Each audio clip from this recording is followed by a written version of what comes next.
Cepei and will be conducting and moderating this launch. And this is why I'm very happy to welcome you on the presentation of this latest Cepei report, Governing the Ungovernable, the first 1,000 days, a strategic agenda for the next UN Secretary General. This is a joint publication by Cepei and IDOS and supported by the Gates Foundation. And let me briefly, before we begin, outline today's agenda. We have with us Frederick Mattis, who is the lead researcher of this report, who will be presenting the main findings.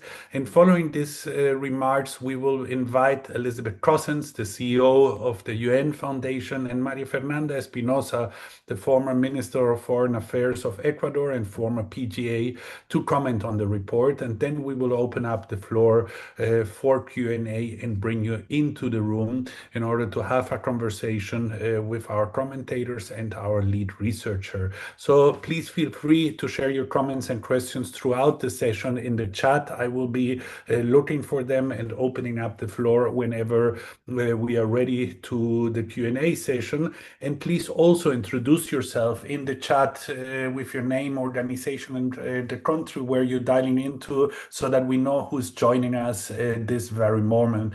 Let me start why we wrote this report and the purpose of the report itself. The official selection process to appoint a new SG has officially started, and this report at this moment of deep strain on multilateralism, where trust is actually eroding, we have a geopolitical fragmentation. We believe that this report was written to address a problem that many incoming secretary generals experience daily, but which rarely named clearly. A growing mismatch of their mandate, who decides, who pays, and who is affected in the UN development system. So we have a lot of the debates right now on UN 80, deficiency, duplication, mandates, or technical reform. But we actually wanted to do something to give the next SG on how she or he could focus by mapping where its power really lies, not where it was supposed to be on paper, and to look beyond the formal governance structure and also the informal practices that the next SG can take. We are already seeing that the process has begun, and many colleagues are doing a fantastic job in looking at the process itself, the selection criteria, but we wanted to concentrate actually on what the next SG could do in its first 1,000 days. So in a scenario that we call a triple disconnect, the authority without resources, resources without oversights, and states without voice. And together these disconnects undermined both the legitimacy and the effectiveness of the next SG. So this being said, we want to present our report this morning in order to give you an underlining on what are we expecting for the next years to come and how it could be addressed. So therefore, I would like to give the floor to Fred and then to Maria Fernanda and Elizabeth in order to give us a brief oversight on where we are, what to expect. And once again, we are very happy that you are joining us. It's a very good morning for everyone, or good afternoon. And Fred, the floor is yours. Thank you, Philip. Just checking. Can you see my screen? Yes, we can, and we can hear you loud and clear as well. Okay, great. Thank you very much. So Philip already has framed a little bit the discussion. Maybe just to add that when we are talking about the next Secretary General, it's probably the most powerful position in multilateralism, but at the same time also one of the most difficult moments to inherit an institution like the UN. We have written this from a positive point of view. We think that UN 80, the Pact for the Future, the Financing for Development 4, the Post-2030 agenda, or the transition is opening a genuine space for reform. And we think that what is being discussed now is good. Maybe to start, acknowledging that the UN development system is occupying a unique position in global development through its normative influence, convening power, and universal legitimacy. There's There's remarkable successes in what has been happening in terms of coordinating global responses to crisis, setting development standards, etc. But to really go into the 21st century, there is some misalignments that we need to address. We're not looking at the UN development system as a failing institution, but as a system whose distinctive value is undermined by structural power dynamics, which I'll elaborate on. And I think it's also important to underscore that the UN is no longer the only game in town. We got regional development banks, we got BRICS building a parallel architecture. There's a lot of other forums. So when the UN deliberates, others are making decisions. And this is what the new Secretary General has in front of them. As Philip already mentioned, our report is focusing on the triple disconnect. The first one is about those who govern um, control only 13% of the funding. This means that about 13% of resources in the UN development system are core resources. The remaining 87% is flowing through earmarked channels negotiated bilaterally entirely outside of the board's oversight. One diplomat told us during this research that executive board proceedings have devolved into monologues focused on compliance, not necessarily dialogues. Um, about dialogues about strategy. Somebody else called the ECOSOC, which would have been another place where those discussions could be held. They called it the ECOSOC, meaning echo. Deliberations echo endlessly without producing actionable outcomes. The second disconnect I've already pointed at, it's the 87% of the flows that are being discussed elsewhere outside of the formal multilateral decision making. So it's donors talking directly with the agencies, indicating their preference of where the funding should be going. About 70 or 75% of funding of the UN development system is still provided by the same same 10 OECD DAC donors. And then lastly, program countries are hosting about 86% of all UN development operations, yet our survey found that the Global North actors rated as highly influential by 91% of our respondents versus just 27% of the Global South. Civil society space is shrinking. One example is the 2024 Summit of the Future that even excluded civil society organizations from informal sessions, so an explicit rollback. All of this to say that we don't think that efficiency reforms can solve the legitimacy crisis that is rooted in the power asymmetries that I've just been outlining. However, when we look at the Secretary General, he or she has four distinct forms of power. So what can he or she actually do? The first one is symbolic power, the ability to name what others won't be able to name. The Secretary General is still the only one speaking for the whole of the UN. They can't publicly say that 10 donors are controlling 3/4 of the funding. They can't say that our earmarking has made the boards largely irrelevant. They can't say that when you publish a funding compact compliance report, you can name and shame. You can transform voluntary pledges into reputational stakes. The second power is managerial power. It's real, even though it's narrow, but through appointments, internal coordination, transparency directives within the Secretariat, Secretary Generals can use that authority. An example that we heard is very much on the discussions on the mergers of the agency's funds and programs, while some of our interviews highlighted the mission creep in the Executive Office of the Secretary General, where we have special envoys responsible for digital.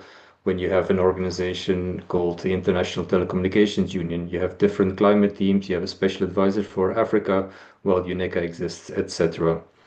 The third big power is the network power, maybe quite underused.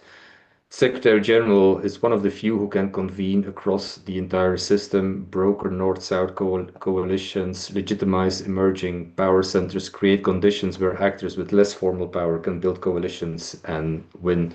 Happened before, we think it can happen more. And then finally, there's a charter power, which is often overlooked but potentially transformative.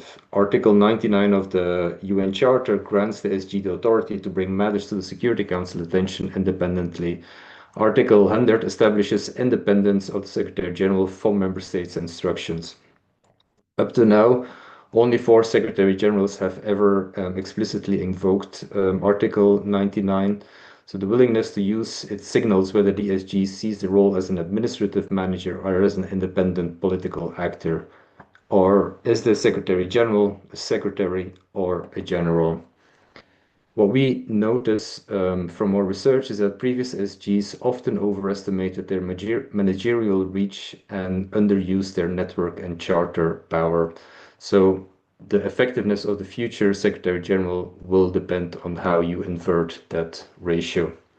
In the report, we have a number of priorities, and we have 5 priorities that we have put into a 1,000-day timeline. Some of you might ask, why 1,000 days? Why not 100 days? I think we've tried to change things in 100 days, and maybe at the country level with the government, that might be the right time frame. What we are seeing here is that we actually want to go for a more sustainable process. With the first 100 days focused on establishing credibility through transparency, basically making power visible. And that could include the launch of a power audit dashboard where the funding flows, the appointments, the informal access is being published, funding compact compliance reports, etc. I'm not going to go through all of them. You will find more detail in in the publications. Second, after this, we are looking at months 4 to 12. It's about building coalitions. Once you have done those first quite easy things to do, because this is within the power of the Secretary General, convening Friends of UN reform, building bridges between states across traditional blocks. And one of the elements that we saw, the North-South coalitions that we also saw with the mandate review between Global North and Global South is promising. The months 13 to 24, so that's in the second year, that's when we think that you could start institutionalizing changes, showing that this is going to be the new normal. And then the last part of our 1,000 days is about demonstrating results where we are showing that reform is working. Let's go further. As I said, I don't want to go into all the detail on the specific recommendations. There's quite a number of them. And they're clustered around making power visible, realigning money and governance, democratizing decision making, strengthen coordination with DEET, also at the country level, and fifth, embedding inclusion as a governance standard. We've also developed some success metrics, how we'll know when it's working. Where basically the first year we're looking at where the target is transforming opacity to transparency as the default setting. Second is measurably narrowing the triple disconnect between authority resources and affected populations. And lastly, demonstrating that reform improves operational performance, not just governance process. We have 3 questions to ask to the future Secretary General after the 1,000 days. Do those who formally govern control a larger share of resources? So do the executive boards, does the ECOSOC, do the other committees have a say in how resources are being allocated in the UN system? Do those who fund operate more through formal channels? So do they not go bilaterally? A lot of the earmarked funding, is it more core funding? Is it at least less earmarked? And then thirdly, do those most affected have a greater voice? As I mentioned, 86% of the resources are being provided in the program countries, but very often, certainly at global level, they have less influence. If we can answer yes to all 3 countries, then we can show that this next Secretary General will have succeeded. If the answer is no, we should be honest and require acknowledging, and that it requires acknowledging that efficiency reforms without power reform simply perpetuate the legitimacy crisis under new management. Now, whoever will be the next SG, he or she will have as their mission to change the following. And that's the central part of our presentation. The UN, we think the UN is ungovernable by design, but the new Secretary General can make it governable by choice. So the system that we're building or failing to build in the next 3 to 5 years will have to shape global cooperation for decades. As we mentioned, we don't see the UN development systems as a failing institute, but we see it as something that needs to be strengthened for climate, for pandemics, for technological governance, for conflict prevention. All of this depends on effective international institutions and inclusive institutions. So what needs to be done is actually doing it, actually implementing some of the recommendations. What we also have in our report is things that the next Secretary General should not necessarily tackle. The next Secretary General has less power over specialized agencies, cannot necessarily force funding shifts, cannot necessarily override the Security Council, but they really can make invisible power visible. They can change incentives so coordination beats fragmentation, and they can build coalitions that sustain beyond their tenure. So the window is now, the choices are clear. What remains is political will. I've given this presentation, or I spoke with colleagues about this, and very often what I hear is that maybe we're a little bit naive, and that's why I wanted to finish with a quote from a Belgian Nobel Prize winner that won it because of his work for the refugees in post-World War II. And he said, I might be naive in this, but I think it's better to be naive than skeptical. And with those words, I'll give it back to you, Philip. Thank you, Fred. Naive, then skeptical. You're leaving it on a high bar or actually on a negative tone, but we have a lot to discuss today. And I'm happy that Maria Fernanda Espinosa and Elizabeth Cossens are with us. And I would like to give the floor, first of all, to Maria Fernanda to hear her comments. She has a vast experience within the UN as the former president of the General Assembly, also ambassador of her country, Ecuador, to the UN, both in Geneva and in New York. And before I would give her the floor, Fred, yes, to not share the presentation anymore. But Maria Fernanda, you have heard the four forms of power, being it symbolic, managerial, network, and the charter power that the next SG will have. And we are eager to hear from you and then from Elizabeth your comments and reflections. And before you do so, we are sharing first the report, but also some comments in the chats. If you want to introduce yourself so that we know who is in the call, that would be lovely. And Maria Fernanda, it is too good to have you with us. It's a good afternoon to you, and the floor is yours. Well, thank you so much, Philippe, and congratulations to Cepei and to the German Institute of Development and Sustainability for this excellent report. I loved reading it and enjoyed very much. No, as a UN nerd that I am, of course, I enjoyed every bit. And thank you, Fred, of course, for the incredible work and for the very comprehensive, inspiring presentation. So in here, if you allow me, I would like to speak not as an outsider observer, but as someone who has operated inside the system. No, you mentioned as prime minister, as president of the GA, I would say as a practitioner of the very diplomacy that the report describes. No, and I have sat in the rooms where the decisions are made and in the rooms where they are not made for various reasons. So I think that what the report accomplishes here is rare because it gives rigorous evidence not to something that many of us have known from the inside, but rarely seen documented with this level of precision. It names the uncomfortable truth that power is moving faster than legitimacy, and that the UN is not longer the only game in town. No, so I think that the main question here that is the next Secretary General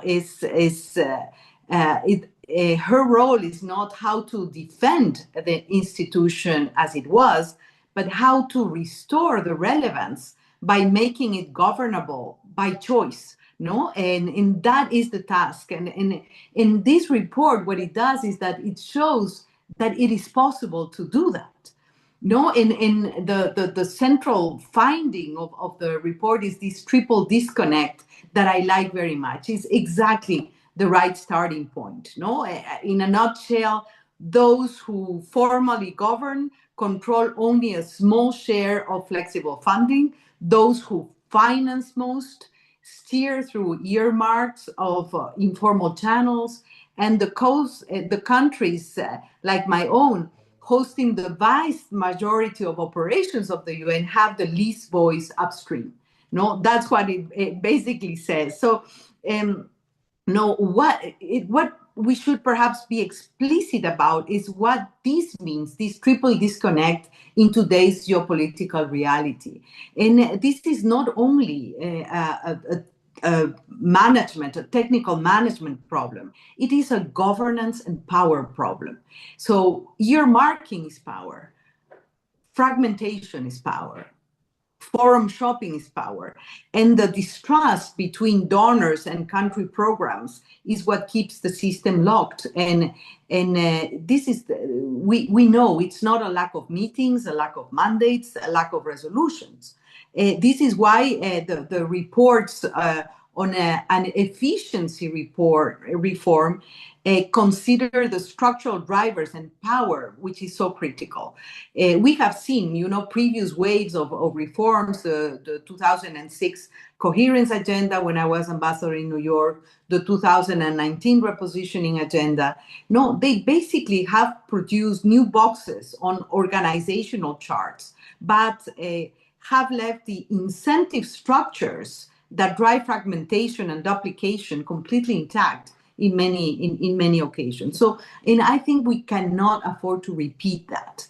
And of all dimensions that I see the report address, I want to dwell perhaps on one, which I consider perhaps the most central, and Fred said that before. It is legitimacy. And legitimacy not as an abstract value, but as an operational condition for everything else to work. What we know from surveys is that, 55%, I think, of people globally still support international cooperation. But this support, of course, is conditional.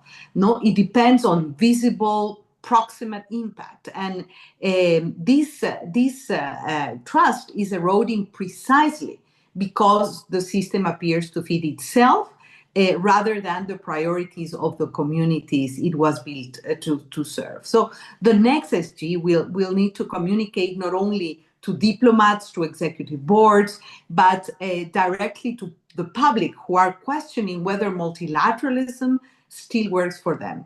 So this is the underexplored dimension of what it's called the symbolic power in that the report identified. So that might be the most consequential tool that available. So I think that legitimacy is also, or has also, a structural phase. The Global South's voice deficit is documented here with precision, but I would add it is not only a resource problem, it is a narrative problem. The South has achieved landmark victories in the multilateral system. I won't go through them right now, but it's when the Global South has controlled the framing, not just the vote count. So the next Secretary General should use this network power to strengthen that narrative capacity, not only the logistics of participation, if I may say. So, for example, the first appointments, the inaugural address, the first 100 days, these are more legitimacy statements before they are policy or management statements. This is critical. No, I won't go into the 5 priorities, which I fully agree with, but perhaps I would touch on one because of time constraints. Let me talk about transparency.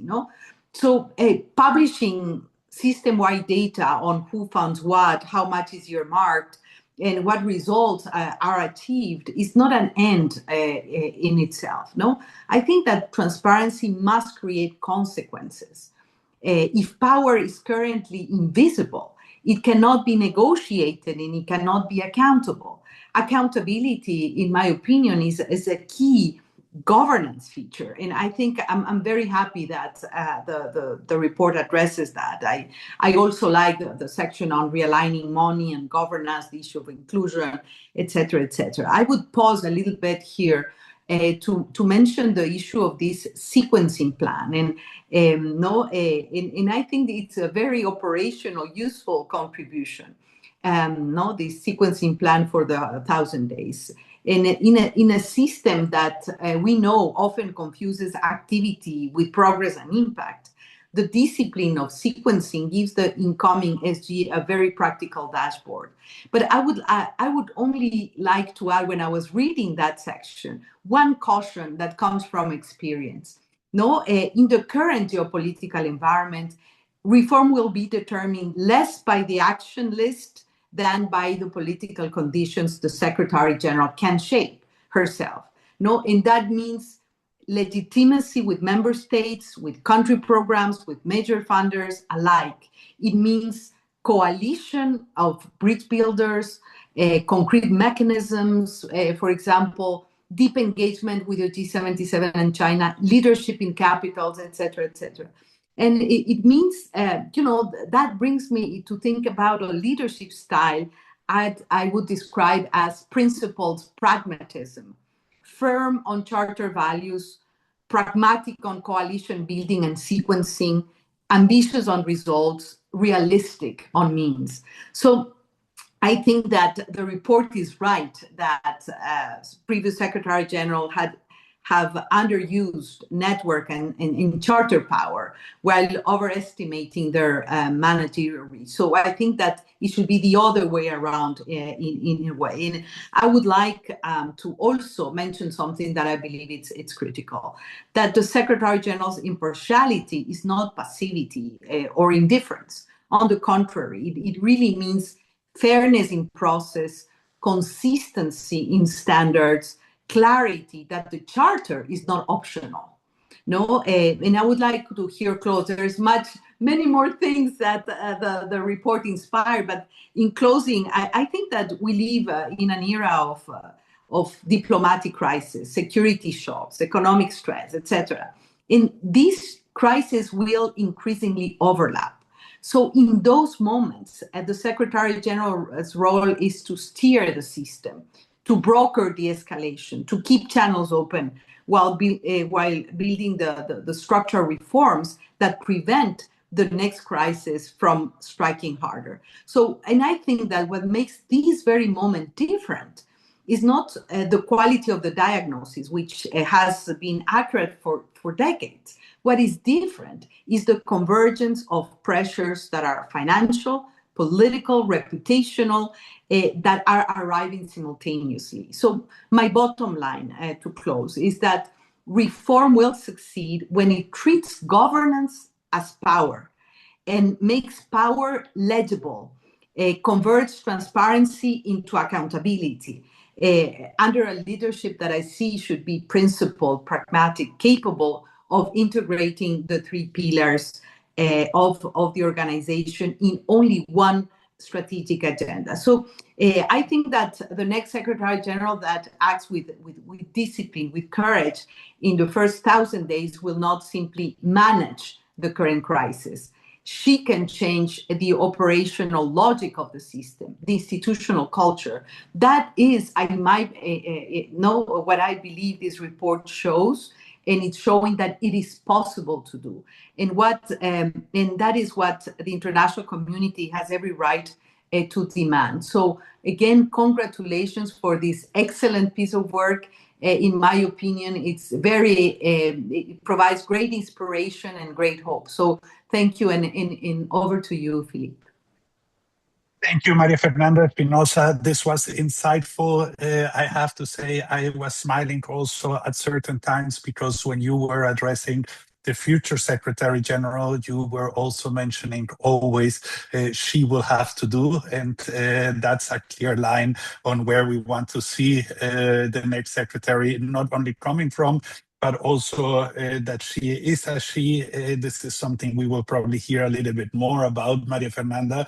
But you also mentioned fragmentation, its power within the analysis of the larger multilateral system. And you also mentioned the narrative capacity and the necessity to do so, and also to learn how to navigate the system, since the UN, it's a complex body, in order to know how to navigate and having and translating transparency into accountability and into action will be something we will be discussing on the way forward. And you also mentioned this document, it's a practical dashboard, and I will take and quote you on this one, because that's somehow what we also were exploring and trying to do, so that it is a useful tool for whoever comes next, and we hope that she will use it in a way that it is conductive and also useful for the transition team. That being said, Maria Fernanda, we also have Elizabeth Cossens with us, and thank you for your comments.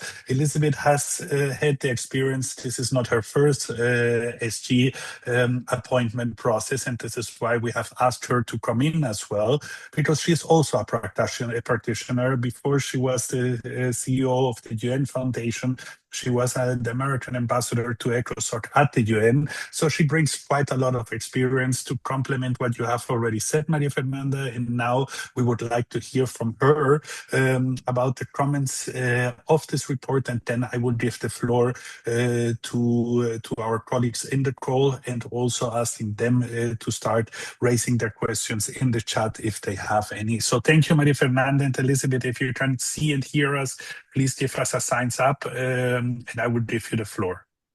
I can indeed see and hear you. It's a real pleasure to be here. I think I mostly bear battle scars from my professional history, but I'll try not to bring too much post-traumatic stress into this conversation. So thank you, first of all. It's a real delight to be here. It is always great to be in the company of you and your good colleagues and everybody on this line. Congratulations on such a substantive and timely report. I couldn't agree more with Maria Fernanda about the excellence of the report. Obviously, the timeliness, and I think so much to unpack and chew on, well beyond what we're going to be able to get into in this conversation, but we'll make a good start. You mentioned the triple disconnect and the earlier work that this relies on as well. I just would encourage everyone listening, if you haven't read that, please do read that other report, because there really is a significant and serious body of research on which this all rests. That's really worth attention. And I'll just do a quick plug. UNF recently launched a new platform called Regroup, which is designed to be a platform for critical debate and ideas around all the things, future of multilateralism, SG transition in particular. We're very excited to give prominent attention to this work, and just an invitation to everybody on the call, if there's anything that you would want to see us highlight in that, we would be very thrilled to do so. So just several aspects of the approach you've taken that I just want to highlight at the outset that are really, I think, worthy of note. So first, the practicality of your recommendations. Maria Fernanda, you actually touched on this as well. You managed to make very crunchy proposals that also aren't weedy or technical. That is not an easy feat. And so I just want to congratulate you on that, because they are specific, practical. I think for those of us who've been in the trenches, you immediately see how they'd be actionable, but they are not remotely weedy. So that's really important to highlight. I love how you've linked short and long term. I think, you're right. There are a lot of good efforts underway to think about the first 100 days. And I love how you've connected the early moves to the longer term impact. I think that's a really powerful approach. And just also worth saying how well researched this is. Maria Fernanda, you also touched on this. There's a lot of punditry out there on these topics, and I just think it's really powerful when there's a very strong research base, which of course you're known for, but really, really appreciate that, as well as the explicit political economy approach that you take, which I think is increasingly talked about, but still not nearly enough. So really value all of that. Look, I want to say a few things about a few of your proposals. I more or less could embrace all of them. I'll just say that I think they're all worth trying. They're all really interesting, and I think worthy of significant attention. But just on a few of them. So first, this idea of network power. I completely agree that it's dramatically underutilized. I also think that phrase slightly undersells what it is. So I think this is a It's not just about breadth and inclusion, which is incredibly important. It is about political influence, if I can put it that way, and the uniqueness of this convening role. I think you at one point used the word broker. That feels to me really closest to it. And I think the Secretary General has an absolutely unique role, right? This is a unique global role. They can convene everyone, anyone, if they're credible and if they're willing to take some risks and if they've got some good ideas. That's obviously across the entire system, but it includes heads of state, it includes business leaders, it's financial leaders, intellectuals, religious figures. I think it's an incredibly powerful vantage to have at this moment of these compounding pressures, as Maria Fernanda also just spoke about, and definitely underutilized and not to be underestimated. So I think, I've, to be honest, seen more of that type of role utilized in the peace and security dimension of the UN's work, at least in my own professional history. But I think a deft Secretary General who understands the chessboard of geopolitics and geoeconomics, who can see the trend lines, can connect short-term to long-term, and really will work on building those influential relationships and coalitions around some big ideas. I think that's absolutely essential and is a real source of power. And it goes beyond soft power. It's a real source of, I think, power and influence. Second, you've got this idea of coordination with teeth. I think we've all lamented the lack of teeth in the multilateral business for some time. I really appreciate the idea of empowering the Deputy Secretary General, but I actually want to put a pin in this one. I think it's essential that the next Secretary General is not in any way remotely seen to be delegating development to their deputy. So even when you have an incredibly effective deputy, and of course you have to have a division of labor in the leadership of the UN system, that goes without saying, but I do think on that one, there's a little risk that it sends the wrong signal to the member states and to the wider system. And so I just would be careful with that one about how it kind of comes across. You've also talked about the idea of a mandate review pilot, which is really interesting. I would love to hear more maybe in conversation about how that approach might be able to avoid falling into the 2006 trap of mandate reviews, and which I think has been really successfully avoided in this mandate implementation review that's been underway in the UN 80 context. So we'd love to just hear a little bit more about that. I love the idea of a development charter, and virtually every proposal you've got, I think, is really worthy of serious consideration. One piece I do think is missing, unless I missed it, so you can point out if I did. I would add somewhere in this agenda the need for a serious reconsideration of the consensus as a basis of decision making. That there are a lot of views on this subject. There are probably a lot of views on the screen on this subject. And I understand all the reasons that consensus has been prized as a form of decision making. Obviously, if consensus is deep, it's incredibly meaningful. But I think we all know that it frequently is incredibly shallow across the UN system. And most of the time, what consensus really represents is that clever diplomats and negotiators have been able to find a linguistic way to paper over their differences and reach an outcome. Not all the time, but too often, I think, of the time. And what that means over years, very obviously, is that essentially countries are rhetorically saying they commit to things that they have absolutely no intention of implementing or following through. And over time, that is incredibly corrosive of trust. And it also means that you're taking away political attention from more serious issues that may well divide us. But that's okay. If they're serious and they're the ones that matter to countries, we ought to have the confidence and the courage and the respect, frankly, to be able to talk about them and debate them. So I think that is an important component of addressing some of the triple disconnect that you describe. Just a few final kind of observations, zooming out a little bit. I think you're absolutely right about this being, I mean, we've all talked about it, about this being just a unique window in an inflection point in the world, which makes this upcoming transition, I would say, unparalleled in the history of the UN system. It's not that there haven't been pressures and challenges for previous secretaries general. Of course, there have been. I think this one is unique. So I would almost encourage you to think about going farther in the next piece of work that I hope you do. So I'll give you just two dimensions of that. I mean, I find it's interesting, and I understand all the reasons why, but the report largely takes the existing framework of agreements that we have as the given, and then it's just a question of how to be more ambitious in implementing them, whether it's FFD, SDGs, or anything else. I think it's just worth a reflection that all of those frameworks were negotiated in yesterday's world. They were negotiated in the other times. We're now in different times. And so I think it's worth really reflecting on whether the logic, the expectations, et cetera, around those are worthy of a kind of different consideration. And I'm not trying to issue the starting gun to let's think about what comes after the SDGs. That's not what I mean, but just reflecting on the political landscape and balances of power and influence that we all believe to have presided over those times. They now carry over in today's times, but today's times are obviously radically different. So be interested in how you all think about that.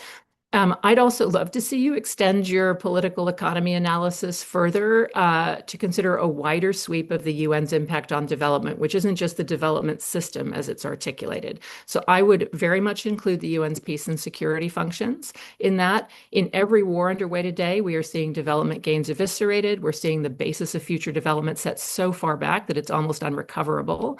So it's not irrelevant to these considerations. And I'd also love to see, you take the great brains involved in this work to look at some of the UN's, in effect, standard setting functions, which are so essential for both equity and kind of fair rules of the road, but also for all of the economic activity on which development depends. So whether that's shipping or aviation or telecommunications, I think it'd be interesting to look at that wider field of play with the lens you bring to it. This is the price for a job well done, that people want you to do more. And then just 3 really quick final thoughts. You mentioned senior appointments and their diversity. We're all well aware of the politics of senior appointments. I think it is essential that the Secretary General name a cabinet and subcabinet to those roles, figures who are deeply respected, credible, and capable leaders. That doesn't obviate coming from certain countries. Every single country in the UN system has a deep bench of talent, and the UN simply should have the best. And so I think there's an important way that the next Secretary General can try to square that needle. I think they second need to be able to and should clearly signal from the beginning, it's related to the talent point, that they are in the market for not just the best people, but the absolutely best ideas to solve global challenges. They should be not afraid of debate. They should invite scrutiny that relates to the data and transparency recommendations you've made. And they should say they absolutely want the UN to be a marketplace for the best ideas for people and planet. And last, just a tweaky point, I think in your sequencing and your order of operations, don't wait till month 4 to 12 to build coalitions. I know you didn't mean that literally, but I think it's important to signal from the start and maybe even before they're sworn in that the early coalition building and significant outreach, both visible and quiet, is really begun quite early. So thank you all for the opportunity to comment and look forward to hearing from everybody. Thank you, Elizabeth, for your comments as well. You did not make my life easier now as a moderator, because you brought even more to complement what Maria Fernanda was already saying. But you have a lot of people online right now looking to see who will be her or his new job or boss itself. So we will probably have questions from the floor as well to see and pick your brain, and as well the one from Fred. But I wanted to really go into what you just said about a marketplace of the best ideas. I really like that because we have seen when the candidates are campaigning, they are inviting everyone to give their ideas. But when it comes then to governing and through the transition team, we really need that good ideas and they're already out there. This is not something we need to reinvent. So it will be very interesting to see how we can connect ideas and where we can connect those ideas as well. You just gave us a good example, and please share it also in the chat about the new platform that you have created with the toughest job description in the world. So let's hear from our audience how they're reacting to it and the comments on the report itself. I'm already seeing also questions in the chat, but I would like to see, there's Maria Angela Para who has raised her hand. So the floor is yours, Maria Angela, and a good morning to you. Good to see you. Good morning. What an inspiring discussion that you have. I haven't read the report, but I'm going to read it as soon as I get in the office.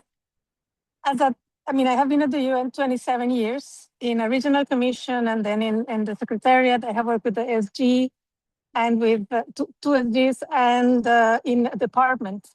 And one thing that is missing in this discussion, or at least maybe I missed it as Elizabeth said, is inspiration, is vision. like you have so many people at the UN that come to work and hate their job. And the fragmentation inside the UN, I don't think it is only because people are difficult or it is a personality issue. It's a leadership issue also.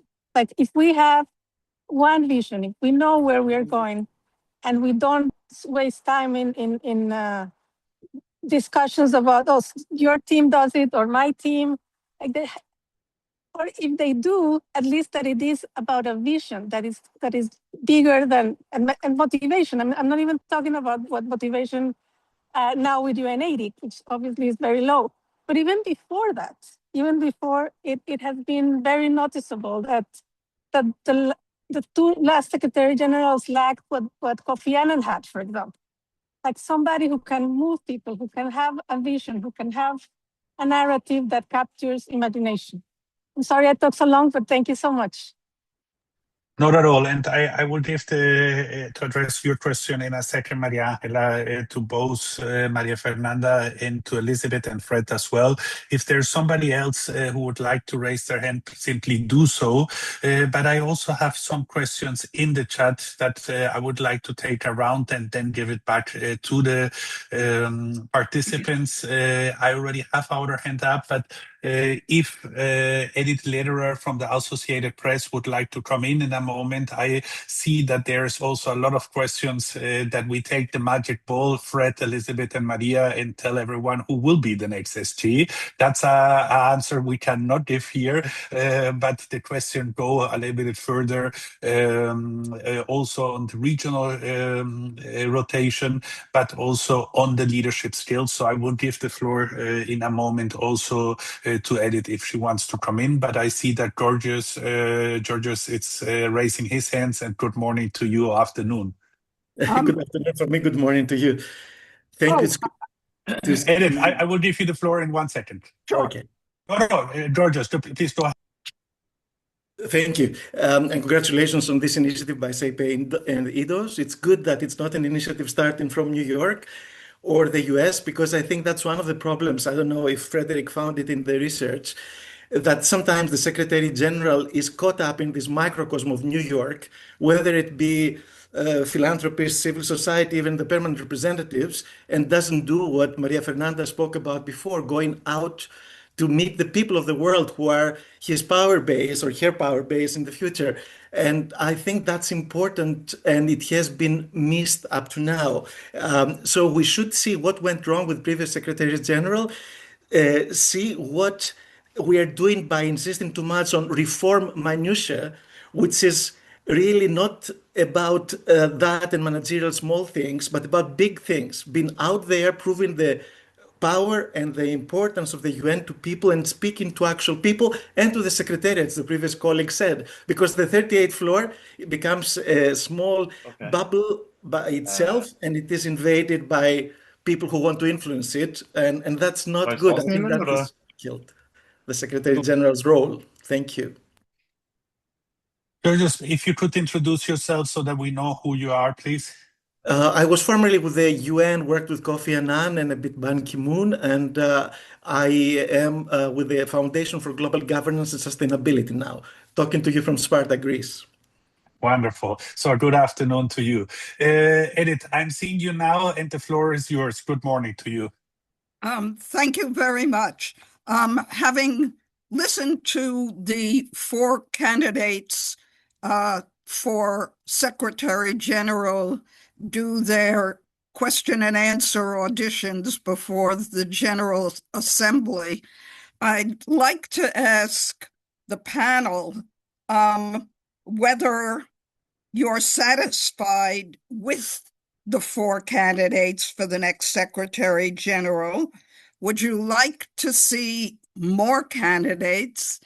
And I'd like to ask Maria Fernanda whether she's planning to jump into the race, because her name has been mentioned as a possible candidate for Secretary General. Thank you. Thank you, Edith. That's some big questions to our panelists. So I will give them the floor in just 1 second, but I have one more, and then I will also bring this to the floor. Patricia Chavez, who is joining us, and good morning to you. She would like to hear some reflections on the duration of tenure for the UN Secretary General, and she's asking, will a longer term be more impactful? Does it really matter? So I would like to leave you with those 4 questions, and one for Fred, if you could address it as well, which was from Jessica Espy, coming forward on the chapter 5 recommendation that we made, and you could maybe refer to it in more detail. Dauda, I'm seeing your hand up. I will give you the floor after this round of responses from our colleagues. So why don't we do it the other way around, Elizabeth, and you start, and then Maria Fernanda, then Fred.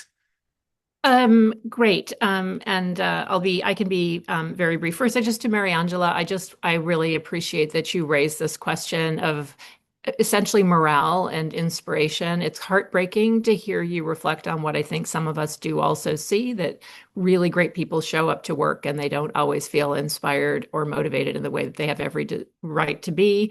There's so much talent in the UN system, at every level, and I think that also is undertapped. And so I think, is a huge opportunity for the next person coming in to recognize that, to cultivate it, and also be seen as a place that not only brings in top talent from the outside in the positions we talked about before, but actually raises it up from the inside. So I really appreciate that you put that on our agenda.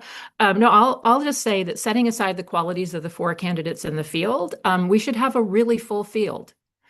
There have been fuller fields before.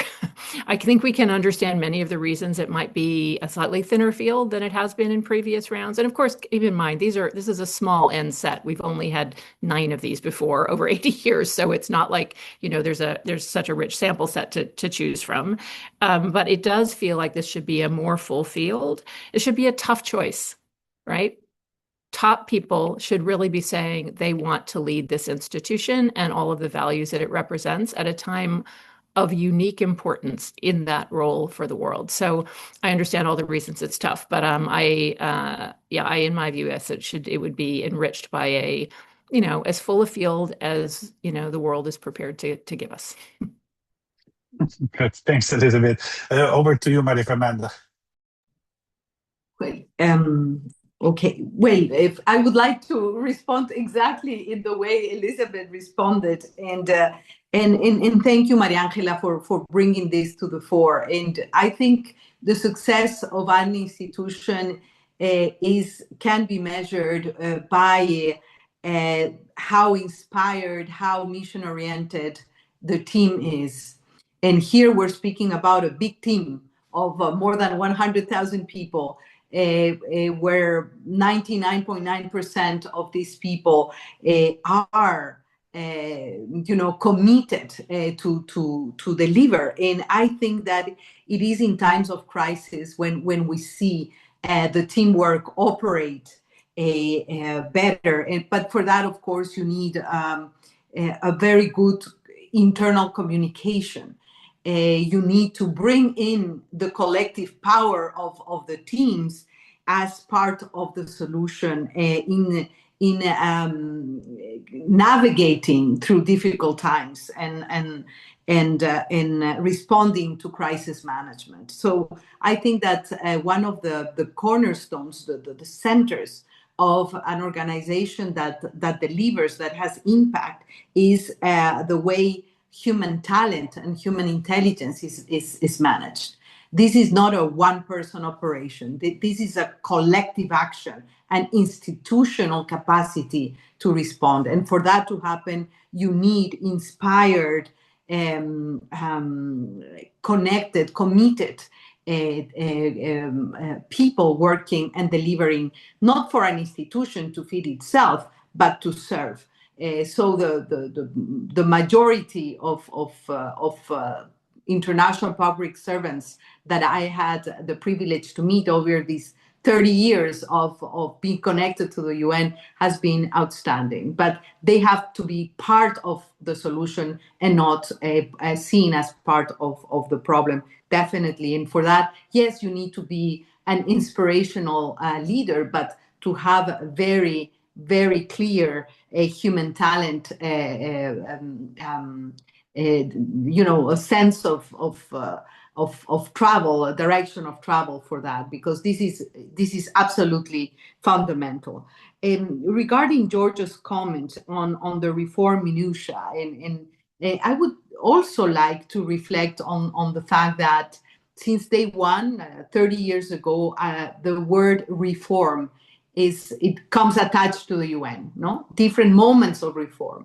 And sometimes we feel that there is some kind of reform fatigue, and people don't know exactly, it's UN is an organization of eternal reform, and it has to be, because organizations are human made and they have to be in constant evolution. No, we are now in a situation with reform should be thought as transformation, as a structural shift of the institutional culture of the organization. Of course, this is a defining moment. The report says it, the public says it. It is a defining moment for transformation, going beyond the minutiae, looking at and addressing the issue of reform fatigue, really being consistent, being intentional, being visionary in a different moment for the United Nations. And the issue of the questions about the duration of tenure and the pool of candidates that we have in front of us. Duration of tenure is something that is in the hands of member states, and I think that we have to give them, the power to decide. But perhaps one single period for tenure can be perhaps thought as being more impact oriented and less focused on reappointment and more on delivery and impact. And the issue of the number of candidates, I agree, we have seen more candidates in the past. Now the list is shorter. Because perhaps the job is tougher, and the selection process is indeed tough. But the more the better, I would say. A deeper bench of options for member states to select would be wonderful. Of course, what we have in front of us is four good and strong leaders, but the more the better, I would say. Thank you, Maria Fernanda. And Edith, if you get any more news and we'll write about it, please inform us about the insights. And this being said, we also have, and thank you, Maria Fernanda, for this. We also have some questions from Manuela Tortora if we are going to present this report in Geneva, and the answer is yes. We did our research both in Geneva, in Nairobi, and in New York in order to have a broader sense of the UN system, and we will be back in July. In June, July, we will reach out to you so that you hopefully can not only join us, but that we can join forces. This being said, Fred, there were several questions raised to you as well, complementing of what Elizabeth and Maria Fernanda have already been saying. This very fascinating debate about, really on how power can be implemented and how it can be translated into 1,000 days. But this being said, Fred, before you actually take the floor, Dauda, come in because time is running up, and I would like you to address also your question. So this being said, please raise your question. If it's also for Elizabeth and for Maria Fernanda, I will make sure to give them the floor as well. No, I'm going to heed my thing. I put my question in the chat. It's really, again, around, hi, friends and colleagues, by the way. It's really about tenure, right? About, would love a dialogue. And part of the sort of member state questioning as to whether the incoming Secretary General would be up for doing and committing to doing one term and really being action oriented on reframing where the UN needs to go into the future, as Elizabeth was mentioning, and building it for today and tomorrow rather than backwards looking. There are examples of it, including with Zaid al Hussein in the UN Human Rights Commissioner. Certainly, when he left, announcing why he was only up for one term, and wondering if that's sort of part of the dialogue and discourse that's happening behind the scenes anywhere. Over. All right, Alda, thank you very much. Nice hat, by the way. Please have one ready when I'm back in New York. So, Elizabeth and Maria Fernanda, before turning the floor to Fred to close us up, would you like to take that last question and address it, Maria Fernanda, if you would like to go first? Well, no. Because I'm very mindful of time. I don't know, but more than a question, I think it was a comment that I think it's a very important comment on the duration of tenure, and I mentioned something already about that. It's not written anywhere, so it is in the hands of member states, and there has been a practice on that, of reappointment. But perhaps it is time to discuss that. But again, it is in the hands of member states. All right, thank you for that, and hopefully we can discuss this further because it's an important point. Is Elizabeth? Oh, just on this point, I think the only question I have, I think we should be open to anything that actually encourages inspiration, risk-taking, and leadership in this role. But I would just reflect on the fact that if it were the case that a single term or the prospect of no future election actually was the key to all of those things, then we'd see these wildly interesting and transformative second terms. And I don't think we see that. So I'm not sure that idea is quite the silver bullet people think it is, because also maybe not always, but frequently, people, if they're slightly younger, will be going on to other roles, presumably in the international system in some way. And so that kind of calculus of where you can upset people, where you need to make friends and all of that, which is, I think, the type of behavior we're trying to liberate a Secretary General from, I'm not sure the single term is really quite the only way to solve for it.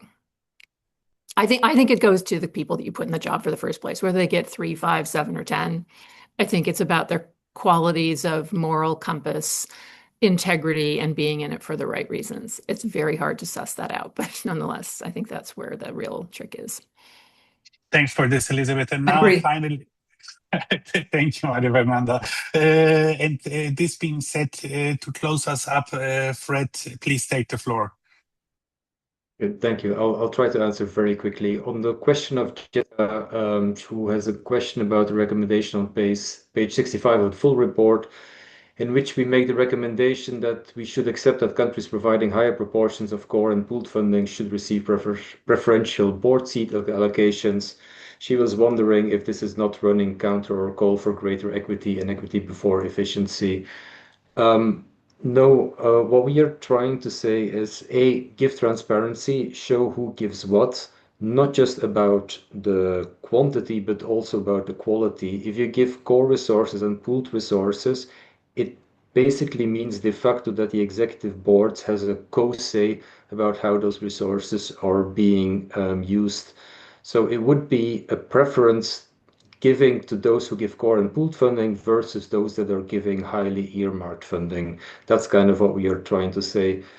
Thinking out loud, one could also envision to give a preference to governments who are giving a lot of cost sharing. An entity like UNDP, 25% of their resources is coming from government cost sharing, which I think is a positive way of working. So also there you could see some higher say in terms of board allocation. One clarification to Elizabeth on the mandate review pilot. What we were trying to mention in the report was start with a mandate review within the executive office of the Secretary General. Lead by example. What we heard in our discussions is that the SG has appointed several Undersecretary Generals to be able to give more exposure to countries who do not necessarily have the opportunity to lead one of the big agencies because they have been monopolized. We don't necessarily think that's the right thing to do. There is a General Assembly resolution in 1991 that says if a country has led an entity, the next time that entity needs to be led should be coming from another entity. for example, WFP position is open, it should not necessarily go to the US. There is no rule that said that this is a US post. So that requires courage, but you have the mandate of a General Assembly resolution. It is a voluntary guidance. It's not something that is written in stone, but it's something that might be used. On the reconsideration of consensus, absolutely right. I think that is something that we could have added this.